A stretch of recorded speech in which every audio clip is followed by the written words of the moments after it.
Okay, so just to kind of set the scene, so in this week's Parashat, Tissa, we have the sin of the golden calf. Okay, and what exactly causes it? We don't know. I mean, one understanding is that the people didn't know how long Moses was going to be on the mountain. In fact, that's what it says explicitly in the text, right? That they said, this man Moses who brought us out of Egypt, we don't know what happened. Okay, so they kind of flipped out. A later explanation, and if you read the text literally, this is a far-fetched explanation, but it is one or another example of how even the most traditional Judaism is not literalist or fundamentalist. There is a rabbinic principle of interpretation called ein mukdam u'meuchar b'Torah. Right? Literally, there's no early or late in the Torah, but what that means is that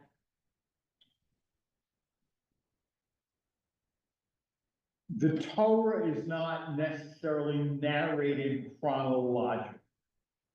All right, just because something is described and then something else is described later doesn't mean that the later thing didn't actually take place earlier. Okay, so here, and this is Maimonides' understanding, is that God, because certainly from the Maimonidean perspective, God has no needs, right? God has no needs. So therefore, to say, well, we do these sacrifices, right? Because it says, right, explicitly in the text that this is food for God. My mind is coming to say that's ridiculous, right? God isn't hungry. God doesn't need food, right? God doesn't need food. God doesn't need any of this stuff.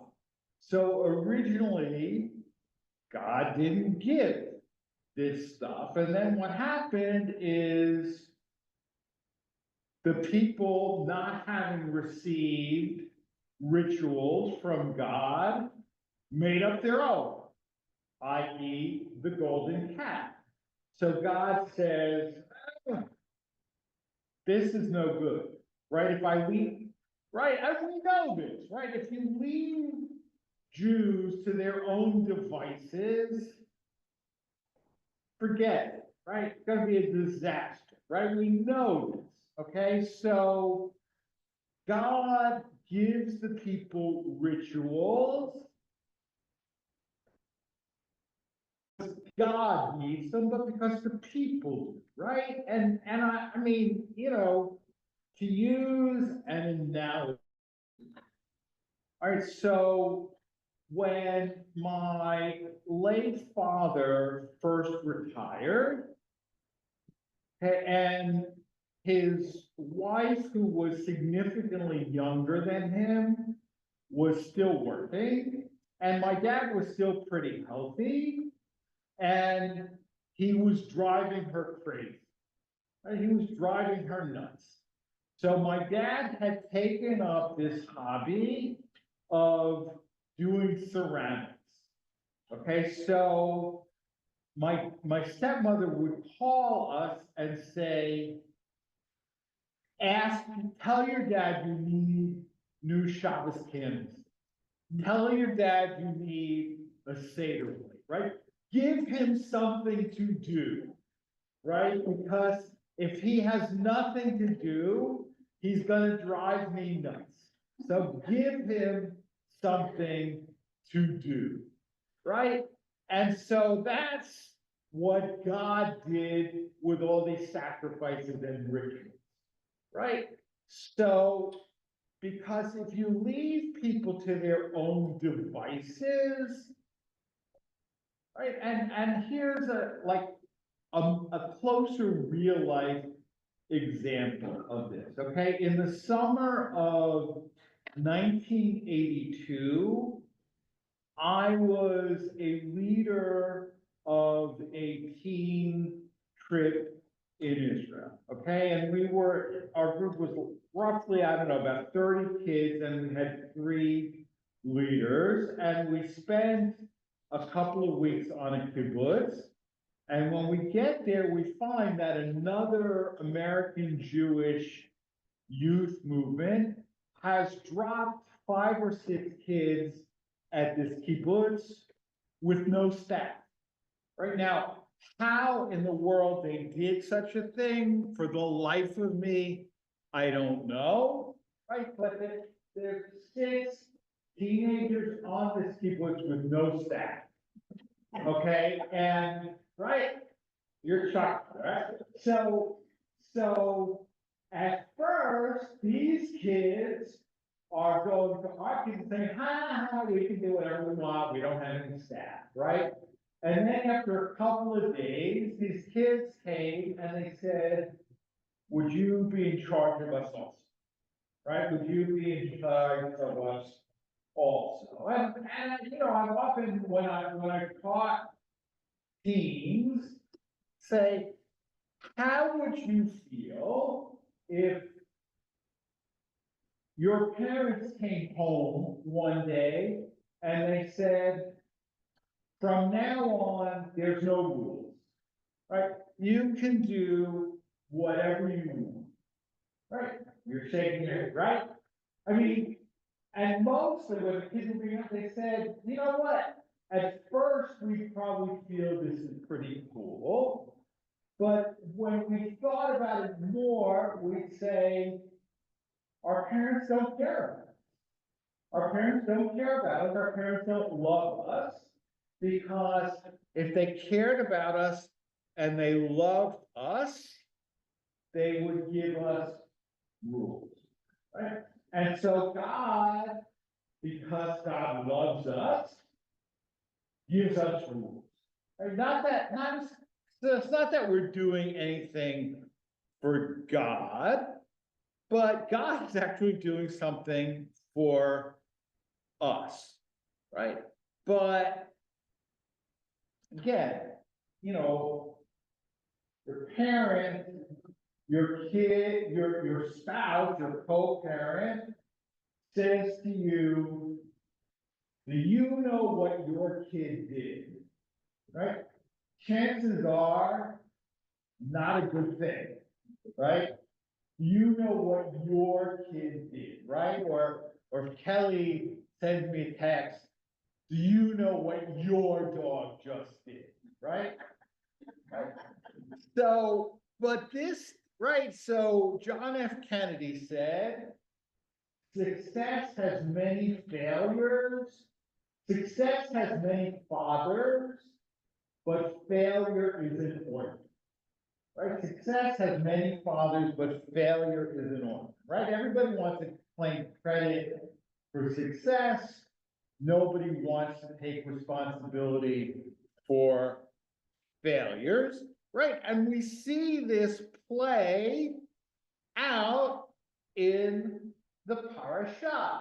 Right? Moses is up on the mountain. The people commit the sin of the golden calf, right? And God sees this. God sees everything. Moses is still up on the mountain. And God says to Moses, go down, because your people who you brought out of Egypt have committed a great sin, right? God says to Moses, you go down because your people that you brought out of Egypt did this bad thing, right? And then when Moses doesn't want God to destroy the people, so what does he say? don't let your anger blaze forth against your people, whom you brought out of Egypt, right? Moses says to God, they're your people, right? So, right, but your people, not mine, right? So, but Moses serves as the people's defender before God, right? Because God says, I'm going to destroy this people. I'm going to destroy, I'm going to hit the reset button. Right, I'm gonna hit the reset button. I'm gonna start all over with you and your descendants. Okay, so instead of if God had done that, instead of being the children of Abraham, we would be the children of Moses.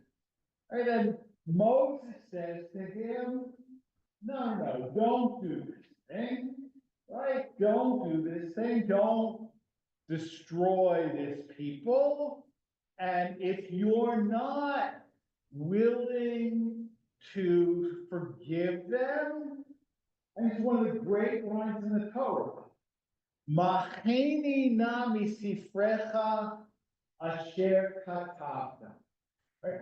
Erase me from your book which you have written. Right? You can do whatever you want, God, but, right, I have rights to my name, image, and likeness, right?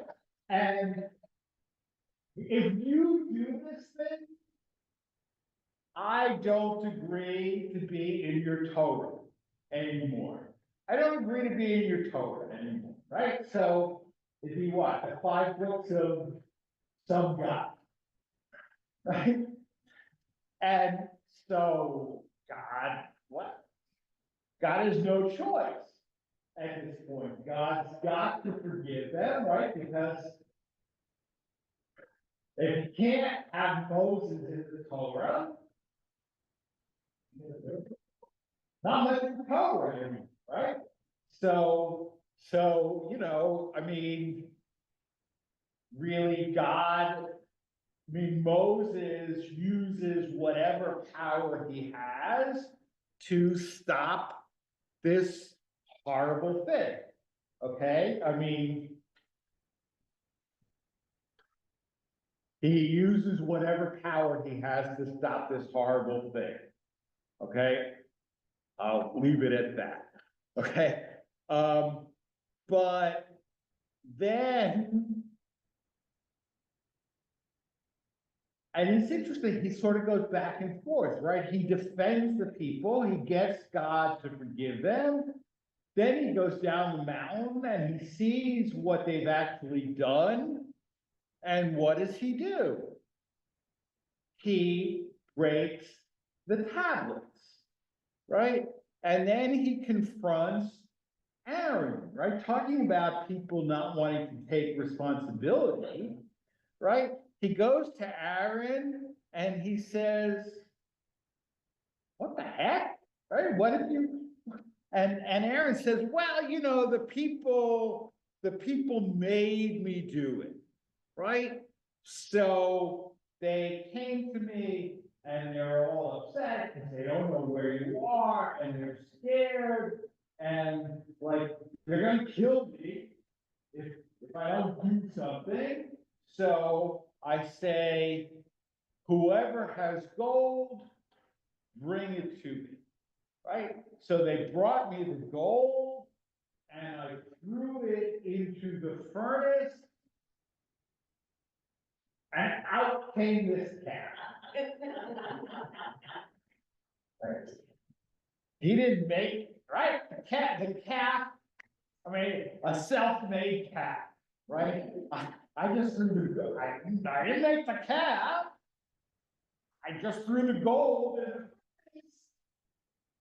the face. And out came this cat, right? I only did it I didn't want to, but they made me, and I didn't really make the calf. Calf made itself, I just threw the fire in it, right? And in the Haftarah last week, right, where Shaul is supposed to kill all of the animals, right, that they conquered from the Amalekites, and he's supposed to kill the king Agag, right? And he does neither. I'll go with the Agag thing first, right? The theory is probably like professional courtesy, right? I mean, no, seriously, you think about it, right?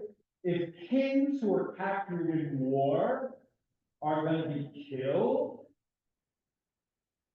not a good thing for kings, right?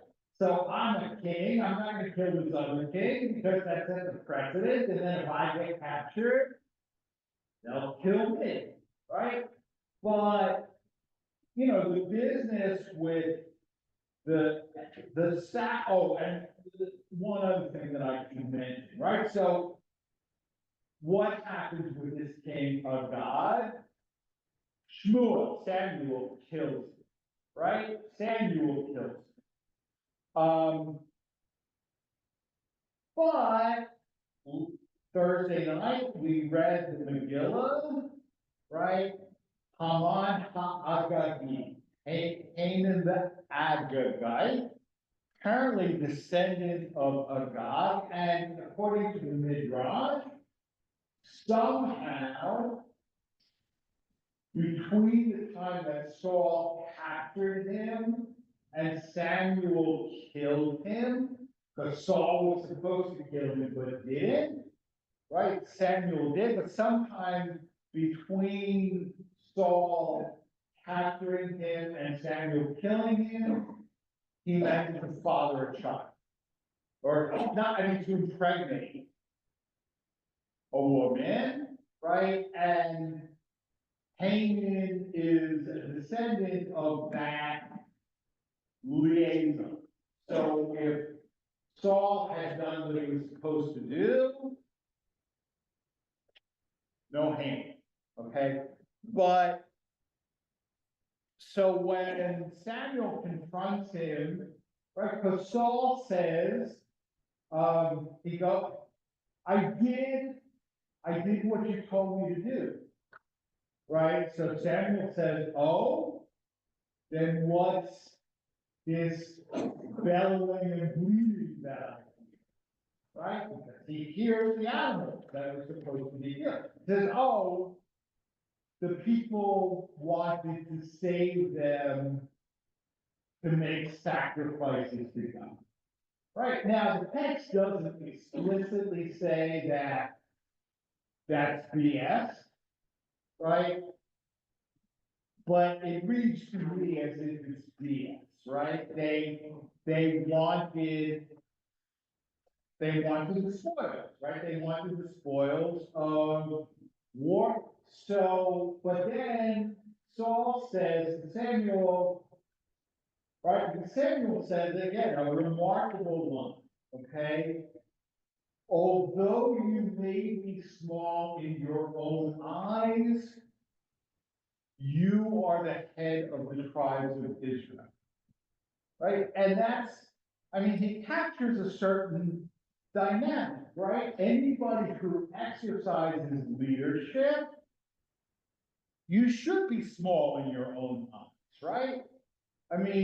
But at the same time, if you are afraid of the people you lead, you can't lead them, right? Sometimes you have to do what's right, even if it's unpopular, right? But Saul didn't do that, right? Saul didn't do that, and he blames the people, right? The people made me do it. Well, you're the head of the tribes of Israel. right? You're the head of the tribes of Israel, but we have a society where, I have to tell you, I mean, I often say to Kelly, look, if I ever made a mistake, I would admit that I did, right? But when you make a mistake and you take responsibility, frankly, it disarms people, right? Because they come to you and they expect you to say, oh, well, you misunderstood, or I didn't do that, or it's a lie, or you're whatever. And you say, yeah, I messed up. I messed up and I take responsibility and I'm sorry. And people are like speechless, right? Because who does such a thing these days, right? Who does such a thing, right? I mean, politicians refuse to acknowledge mistakes or take responsibilities for the consequences of their actions or their policies, right? I mean, the classic contemporary example is, why has there been no commission of inquiry into October 7th? Right? Because the prime minister doesn't want one. Because he knows that if there was one, he would be removed from office. You say, all right, so removed from office, Mr. Farrell, right? But he's on trial for corruption. And the active prime minister can't be sent to jail, right? But the past prime minister can, right? So it's important for him to be the prime minister and not the past prime minister, right? So no commission of inquiry, right? But people make bad choices all the time, and then they sue somebody else for the consequences of their action, right? I mean, I remember I heard the story from a friend who was leading, I started speaking about leading a group in Israel. This was somebody who was actually leading a birthright group in Israel. And somebody in their group was climbing on a wall on Masada, right, that they should not have been climbing on, and they fell and they were injured. And their question was, should we sue in DC because Hillel is in DC, or New York because Birthright is in New York, or Massachusetts because the company that organized the trip is in Massachusetts, right? And how about like not suing at all because you were climbing on a wall that you should not have been climbing on, right? Oh, but that's not, I mean, that would be un-American, right? I did something dumb, so a bad thing happened to me and I don't sue, right? Who does such a thing, right? In our society. And also, I have parents, come to me and, like their kid constantly can't make Hebrew school. Why? Because soccer practice, right? Or they have gymnastics, right? And I would say to them, look, your kid is your kid, right? You are the one who decides their priorities, not me, right? But I don't want you to come to me and you're mad at me because they can't read Hebrew. You're mad at me because they're not really ready for their bar mitzvah. You're mad at me because they don't know anything.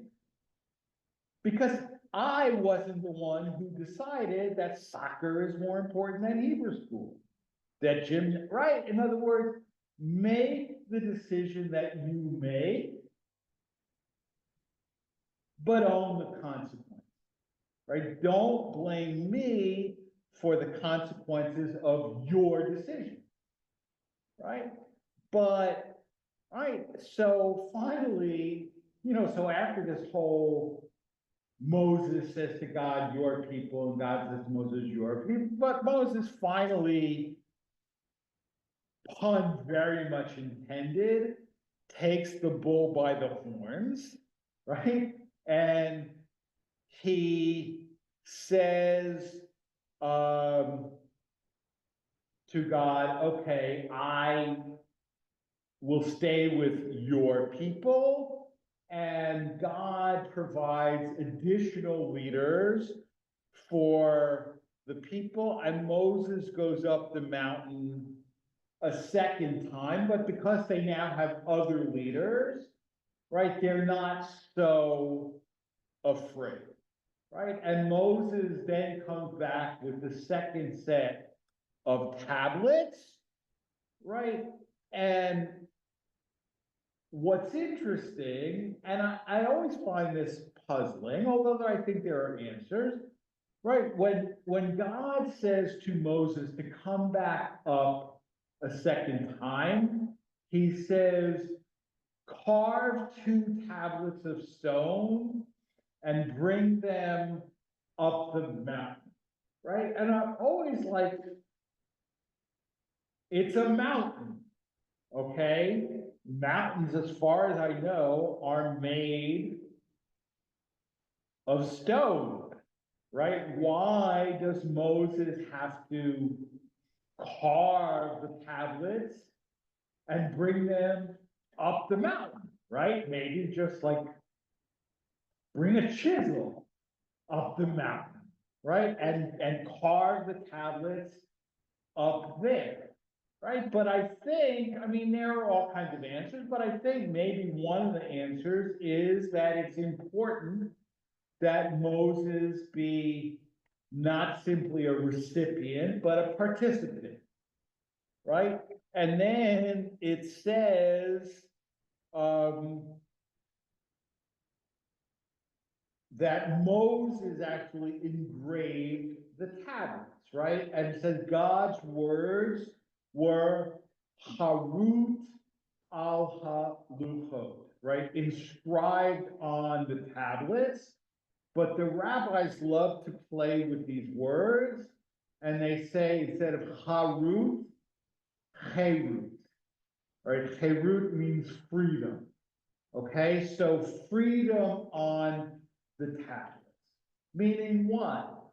To get back to the beginning of my sermon 2 hours ago, right? Freedom doesn't mean you could do whatever you want, right? You have rules, and within those rules, right, that's where you experience freedom, right? So that the rules, the laws that God gave us are not intended to like imprison us or limit our freedom, but quite the other, that we really know freedom when we have mitzvot, right? And so freedom for Jews is the ability to observe mitzvot, right? And when a society prevents us from observing mitzvot, then that's a bad society, right? But if we can observe mitzvot, it's a good society. Freedom is not no rules. Freedom is the framework to maximize our potential. And then Moses comes back with the second set, right? And that day is Yom Kippur, right? So Yom Kippur is not just that it's 10 days after Rosh Hashanah. It's the day that Moses came back with the second set of tablets. And there's nothing in Jewish history that symbolizes God's forgiveness more than that second set of tablets, right? So forgiveness, apology, forgiveness, responsibility, that's the dynamic that's really at play here, and that's the dynamic in Yom Kippur. Okay, Shabbat Shalom.